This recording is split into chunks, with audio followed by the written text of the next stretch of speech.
Hello friends, welcome to Vadipatti அம்மா சமையல். இன்றைக்கி நம்ம கிச்சனில் பார்க்க போகிற ஸ்பெஷல் ரெசிபி, தினமும் வீட்டில் என்ன குழம்பு வைக்கிறோங்கிறதே ஒரு பெரிய பிரச்சனைங்க. இன்றைக்கி எங்கள் வீட்டில் தாமரைத்தண்டு குழம்பு தாங்க வச்சுருக்கேன். சும்மா கறி குழம்பு மாதிரி அப்படி இருக்குங்க. நல்லா ஒரு குருமா மாதிரி வச்சுருக்கேன். வாங்க பார்க்கலாம். அதுக்கு முன்னாடி இன்றைய பிறந்தநாள் மற்றும் திருமண நாள் காணும் அனைவருக்கும் வாடிப்பட்டி அம்மாவின் இனிய நல்வாழ்த்துக்கள். ஸ்கிப் பண்ணாமல் பாருங்கள் ஃப்ரெண்ட்ஸ். பிடிச்சிருந்தா ஒரு லைக்கும் ஒரு ஹைப்பும் போடுங்க. இதுதான் தாமரைத்தண்டுங்க. இப்படித்தான் இருக்கும். இதை மேலே இருக்க தோலெல்லாம் சீவிட்டு நம்ம சிப்ஸுக்கு நறுக்கிற மாதிரி நறுக்கணுங்க. இப்போ தோலெல்லாம் நான் எடுத்துட்டேன் பாருங்கள். நல்லா வெள்ளை வெள்ளையேன்னு இருக்குது. அதை தண்ணியில் போட்டு நல்லா கழுவிக்கலாம் 2-3 தடவை. ஏன்னா இந்த தாமரைத்தண்டு தண்ணிக்குள்ளேயே தானே இருக்குது. அதனால் மேலே இருக்கிறத அந்த அழுக்கை மட்டும் நம்ம எடுத்துட்டால் போதுமானது. இப்போ பாருங்கள், சிப்ஸ் ஆட்டம் நம்ம நறுக்கிறணும்.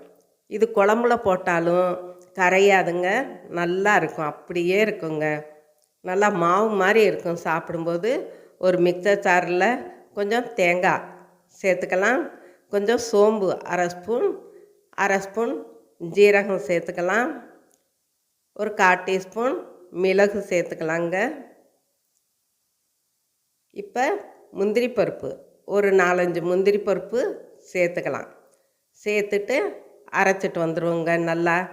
இப்போ ஒரு கடாயில் 2 ஸ்பூன் எண்ணெய் விட்டுக்கலாம். அதில் சோம்பு, ஏலக்காய், பட்டை, லவங்கம், ஒரு பிரிஞ்சி இலை எல்லாமே சேர்த்துக்கலாம். சேர்த்துட்டு பொரிஞ்ச பின்னாடி நல்லா ஒரு பெரிய வெங்காயத்தை பொடியாக கட் பண்ணி சேர்த்துருக்கேங்க. நீங்கள் சின்ன வெங்காயம் இருந்தாலும் போட்டுக்கலாம். இங்கே பாருங்கள், என்னோடய ஃப்ரெண்டு வந்துட்டாங்க. நான் கிச்சனுக்கு வந்தாவே வந்துருங்க. இப்போ வெங்காயத்தை நல்லா நம்ம வதக்கி விட்டுக்கலாம். நல்லா வதங்கணும் வெங்காயம். இந்த மாதிரி நீங்கள் தினமும் ஒரு குழம்பு வைக்கிறதில்ல, மார்க்கெட்டில் என்ன காய் விற்கிதோ நீங்கள் வாங்கிட்டு வந்து செஞ்சு பார்த்து அந்த டேஸ்ட்டை உங்களுக்கு பிடிச்சிச்சுன்னா நீங்கள் அடிக்கடி வாங்கி செய்யலாங்க. இப்போ கருவேப்பிலை, கொஞ்சம் இஞ்சி பூண்டு பேஸ்ட்டு அதுவும் சேர்த்து அந்த பச்சை வாடை போந்தட்டிக்க வதக்கி விட்டுக்கலாம். பாருங்கள், இப்போ நல்லா வதங்கிருச்சு, ஓரளவுக்கு வதங்கிருக்கு. இந்த ஸ்டேஜில் நான் தக்காளி பழம் ஒரு பெரிய தக்காளி எடுத்து பொடியாக கட் பண்ணியிருக்கேன். அதையும் நம்ம சேர்த்து வதக்கி விட்டுக்கலாம். தக்காளி நல்லா மசியணுங்க. அதுக்கு இப்போ உப்பு சேர்த்துக்கலாம். உப்பு சேர்த்தா கொஞ்சம் சீக்கிரம் மசியுங்க. கறியை கூட நல்லா வதக்கிடலாம், ஆனால் இந்த தக்காளி பழம் வதங்கவே வதங்காதுங்க. அந்த அளவுக்கு இப்போ இருக்க தக்காளியெல்லாம் இருக்குது. இப்போ இதுவுமே ஓரளவுக்கு வதங்கிருச்சு பாருங்கள். இந்த ஸ்டேஜில் 1 டீஸ்பூன் மஞ்சத்தூள் போட்டுக்கலாம், 1/2 ஸ்பூன் தனி மிளகாய்த்தூள் சேர்த்துக்கலாங்க, 2 ஸ்பூன் மல்லித்தூள் சேர்த்துக்குருவோம். நீங்கள் இதெல்லாம் வேணாட்டி அழகா பச்சை மிளகா கூட போட்டு நீங்கள் அரைச்சிக்கலாம். எனக்கு இந்த மாதிரி செய்யணும்னு ஆசை. தாமரைத்தண்டு ரொம்ப ஹெல்த்தியானது, டேஸ்ட்டாக இருக்குங்க. நீங்கள் வேக வச்சு சாப்பிட்ட பின்னாடி அப்படி மாவாக இருக்குங்க, கறி மாதிரி இருக்குங்க. இப்போ நம்ம அலசி இறுத்து வச்சுருக்க தாமரைத்தண்டையும் சேர்த்து நல்லா இந்த மசாலாவிலேயே ஒரு 2 நிமிஷம் வதக்கி விட்டுக்குருவோம். இதெல்லாம் கிடைக்காத பண்டங்க இந்த தாமரைத்தண்டு. உங்கள் ஊரில் கிடைக்குதா என்னன்னு சொல்லுங்கள். நானே இப்போத்தான் வாங்கியிருக்கேன். இவ்வளோ வயசாயிருச்சு, 70 வயசு ஆகுதுங்க. எனக்கே இந்த தாமரைத்தண்டு நான் பார்த்ததும் இல்லை, வாங்கினதும் இல்லை. தச்சையில் கிராமம் தானே, வந்தாங்க, உடனே வாங்கிட்டேன். ஒரு படி 100 ரூபான்னு வாங்கினேங்க. வாங்கி ஒரு 4 ரெசிபி செஞ்சுருக்கேங்க. எல்லாமே அட்டகாசமாக இருந்துச்சுங்க.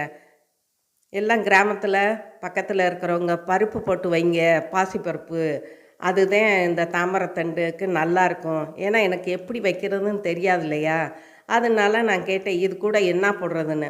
அப்புறம் சொன்னாங்க பருப்பு போடுங்க அப்படின்னு. இப்போ பாருங்கள், தண்ணி ஊற்றி உப்பும் போட்டு கலக்கி விட்டுக்கலாம். ஆனால் நான் பருப்பு போடலை.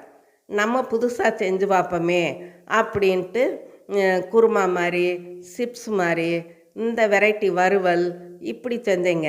அது ரொம்ப ரொம்ப செஞ்சு அவங்களுக்கு நான் கொடுத்தேன். ரொம்ப சந்தோஷப்பட்டாங்க. ரொம்ப டேஸ்ட்டாக இருக்குன்னு சொன்னாங்க. இப்போ பாருங்கள், தேவையான தண்ணி ஊற்றி நம்ம மூடி போட்டு ஒரு 10 நிமிஷத்துக்கு வேக விடுவோம். நீங்கள் தாமரைத்தண்டை குக்கரில் சேர்த்து வேக போட்டால் ஈஸியாக வேலை முடியுங்க. இப்போ பாருங்கள், நல்லா வெந்துருச்சு. ஒரு தாமரைத்தண்டை எடுத்து இப்படி உடச்சி பார்த்தா உடையணும். அப்போத்தான் அது நல்லா வெந்திருக்குன்னு அர்த்தம். இப்போ நல்லா வெந்திருக்குங்க. இந்த ஸ்டேஜில் வெந்த பின்னாடி தான் நம்ம இதெல்லாம் சேர்த்துருக்கேன் பாருங்கள்.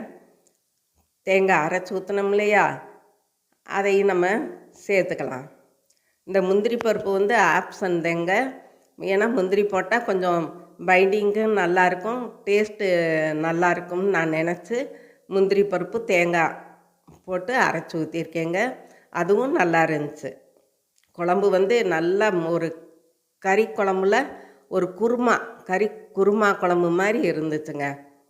அந்த அளவுக்கு இருந்துச்சு. உங்கள் ஊரில் கிடச்சா நீங்கள் மறக்காமல் கட்டாயம் நீங்கள் இதை வாங்கி செஞ்சு பாருங்கள். சூப்பராக இருக்குந்துச்சுங்க டேஸ்ட்டு. இப்போ பாருங்கள், நல்லா கலக்கி கொடுத்துக்குருவோம். நல்லா வேகணும். இப்போ மூடி போட்டுருவோம். போட்டுட்டு திருப்பி நல்லா கொதித்து வேகணும். அந்த பச்சை வாடை போகணும். ஏன்னா நம்ம வறுக்காமல் தானே சோம்பு, சீரகம், மிளகெல்லாம் போட்டோம். அதனால நல்லா கொஞ்சம் வேகட்டும். இப்போ நல்லா கலந்து கொடுத்துக்குருவோங்க. தாமரை விதை கிடைச்சாலும் நீங்கள் வாங்கி செஞ்சு சாப்பிடுங்க. தாமரை கிழங்கு கிடைச்சாலுமே நீங்கள் விட்டுறாதீங்க. வாழையில் எப்படி உங்களுக்கு வந்து காய், கனி எல்லாமே, வாழைத்தண்டு எல்லாமே, வாழைப்பூவு ரொம்ப யூஸாக இருக்கோ, அதே மாதிரி தாங்க தாமரையிலையும். அதனால நீங்கள் மறக்காதீங்க. இப்போ கொத்தமல்லி, கருவேப்பிலை தூவிக்கலாம். நல்லா வெந்துருச்சு. இப்போ லாஸ்ட்டில் லைட்டாக ஒரு பாதி லெமனை நான் புழிஞ்சிக்கிட்டேங்க. ஏன்னா டேஸ்ட்டு இன்னும் கொஞ்சம் கூட கிடைக்கும்னு.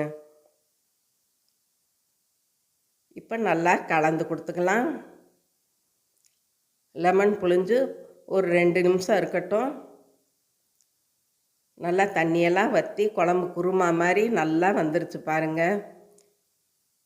இந்த அளவுக்கு இப்படி எடுத்தால் நம்ம பூரி, சப்பாத்தி, சாதம் எல்லாத்துக்குமே நல்லா சூட்டாக இருக்கும். இப்போ அடுப்பை ஆஃப் பண்ணிடலாம்.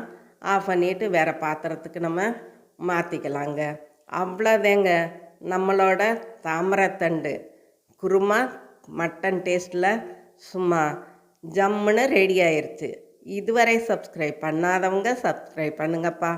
ஆளுங்கிற பெல் பட்டனை தொடுங்க. லைக் பண்ணுங்கள், ஷேர் பண்ணுங்கள், கமெண்ட் பண்ணுங்கள். நீங்களும் உங்கள் வீட்டில் ட்ரை பண்ணுங்கள், சாப்பிடுங்க, சந்தோஷமாக இருங்க.